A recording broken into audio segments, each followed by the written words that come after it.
Bienvenue dans cette nouvelle analyse. Aujourd'hui, on s'intéresse à un outil qui à première vue semble presque trop simple. Excalidro. C'est un tableau blanc virtuel, mais il a une âme, un truc en plus. Tout ce qu'on dessine a l'air d'avoir été croqué à la main sur un carnet. La mission de notre analyse, c'est de comprendre pourquoi cette simplicité apparente cache en fait un outil si puissant et si apprécié. On va plonger dans son fonctionnement, de l'interface aux fonctions plus pointues, en se basant sur la doc officielle et nos propres tests. Je dois avouer que ça me parle, cette idée de retrouver le geste spontané du dessin, mais dans un outil numérique, c'est assez rare. C'est une approche qui va complètement à contre-courant. On est inondé d'outils de diagrammes ultra complexes avec des centaines de menus qui promettent des résultats parfaits au pixel près. Et ça peut être paralysant. Exactement. On passe plus de temps à aligner des boîtes qu'à réfléchir. Et là, Excalidro arrive et dit « Oubliez ça, l'important c'est l'idée ». Il se fait une place en misant tout sur la fluidité, sur l'accessibilité, et ça, paradoxalement, ça le rend extrêmement efficace pour un usage pro. Absolument. Alors, commençons par la base. C'est une application web, gratuite et surtout open source. On va sur excalidro.com et on peut commencer à dessiner. Tout de suite.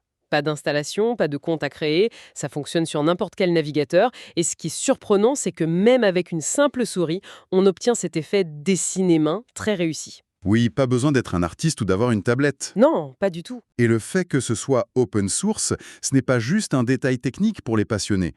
En regardant leur page GitHub, on voit que le projet utilise la licence MIT.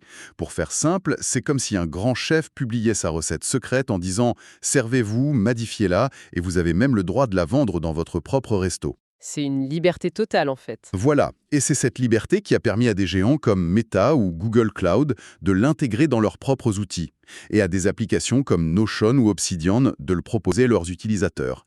Ça donne une idée de la robustesse et de la confiance que le projet inspire, quand même. Côté prise en main, la première impression, c'est déconcertant de simplicité. On a une poignée d'outils. Rectangle, cercle, losange, flèche, ligne, texte. On dirait un paint amélioré, quoi. Au début, je me suis même demandé si c'était pas un peu trop minimaliste, s'il n'allait pas manquer de fonctionnalités. C'est une crainte légitime, et c'est souvent le piège des outils qui se veulent épurés. Mais ici, la simplicité, elle est en surface. La véritable intelligence, elle est dans les détails invisibles. Par exemple. Par exemple, la gestion des flèches. C'est souvent un cauchemar sur d'autres logiciels. Ici, quand on relie deux formes avec une flèche, elle s'y ancre intelligemment.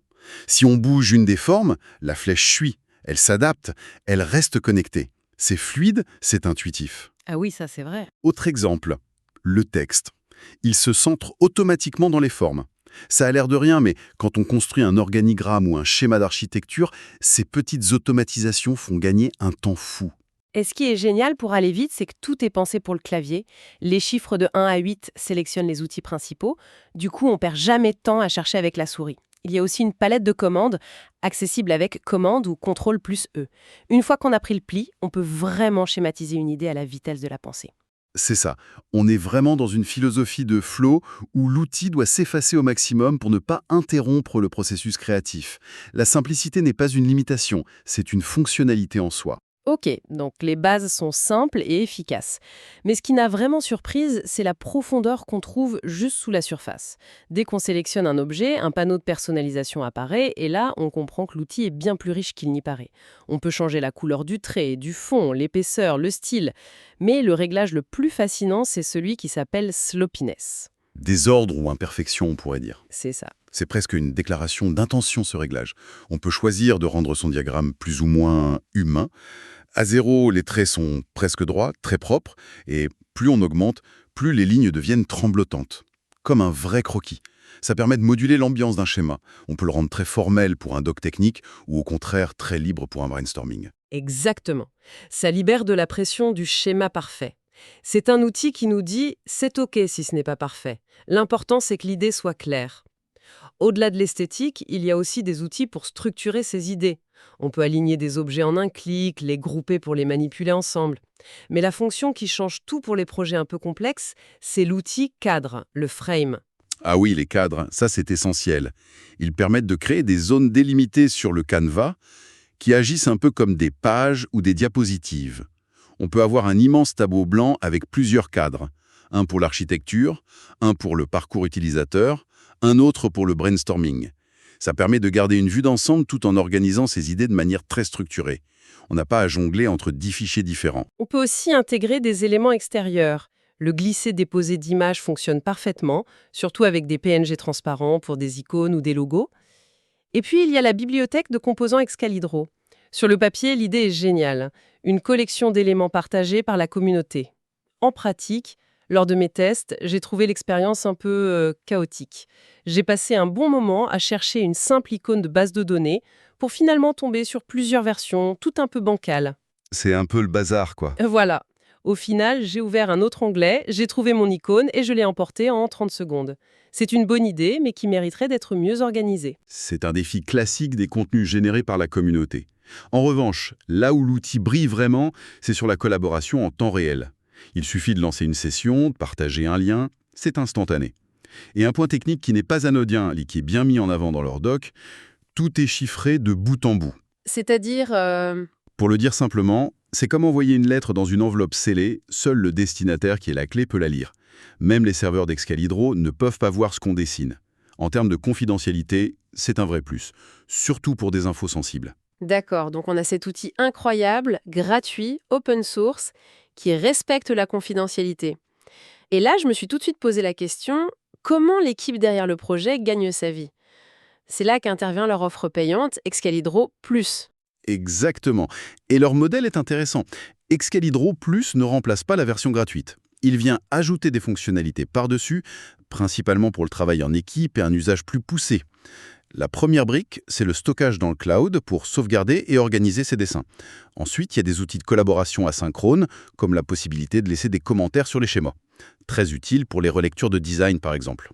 Et la fonctionnalité qui, je pense, peut vraiment faire la différence pour certains, c'est le mode présentation. Il transforme les cadres dont on parlait tout à l'heure en véritables diapositives. On peut passer de l'un à l'autre comme dans un PowerPoint. Ah oui, c'est puissant ça. Carrément, ça veut dire qu'on peut faire toute sa réunion, du brainstorming initial à la présentation finale, dans un seul et même outil. Ça boucle la boucle. L'outil n'est plus seulement un support de réflexion, il devient aussi un support de communication. En consultant leur feuille de route publique, on voit qu'ils prévoient d'autres ajouts, comme la gestion des versions ou une API pour encore plus d'intégration. Ce qui est curieux, par contre, c'est de voir que l'auto-hébergement, le self-hosting, Une fonction souvent très demandée par la communauté open source. oui, pour avoir un contrôle total, elle est listée assez bas dans leurs priorités. Ça laisse penser qu'ils se concentrent avant tout sur leur offre cloud. Même si, des solutions d'hébergement comme celles proposées par Contabo ou Infomaniac permettent déjà de déployer la version open source sur ses propres serveurs. C'est vrai, et ça soulève aussi la question de l'intégration de l'IA. Ils ont commencé à expérimenter avec ça. Des fonctions comme la génération de diagrammes à partir de texte ou de wireframes en code. D'après nos tests, c'est encore très très expérimental. Ça peut parfois donner une première base, mais le résultat est souvent générique et demande beaucoup de retouches. Donc, pas encore une révolution. Non, pour l'instant, ça ressemble plus à un gadget intéressant qu'à une fonctionnalité qui change la donne au quotidien.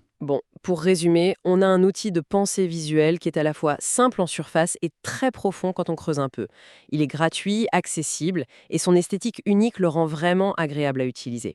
Et pour les équipes qui ont besoin de plus, Excalibro Plus ajoute une couche de collaboration et de présentation qui est très cohérente. Si on prend un peu de recul, on voit une philosophie de produit qui est très actuelle. C'est une approche local first.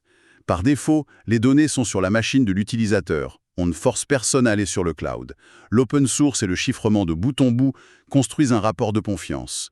Les services payants sont une option, une extension, pas une obligation. C'est un modèle qui respecte l'utilisateur et c'est probablement une des raisons de son succès. Et pour finir, je voudrais laisser une question en suspens. Dans un monde de logiciels aux designs ultra polis, parfaits au pixel près, quel est l'impact psychologique d'un outil qui célèbre l'imperfection du dessin à la main?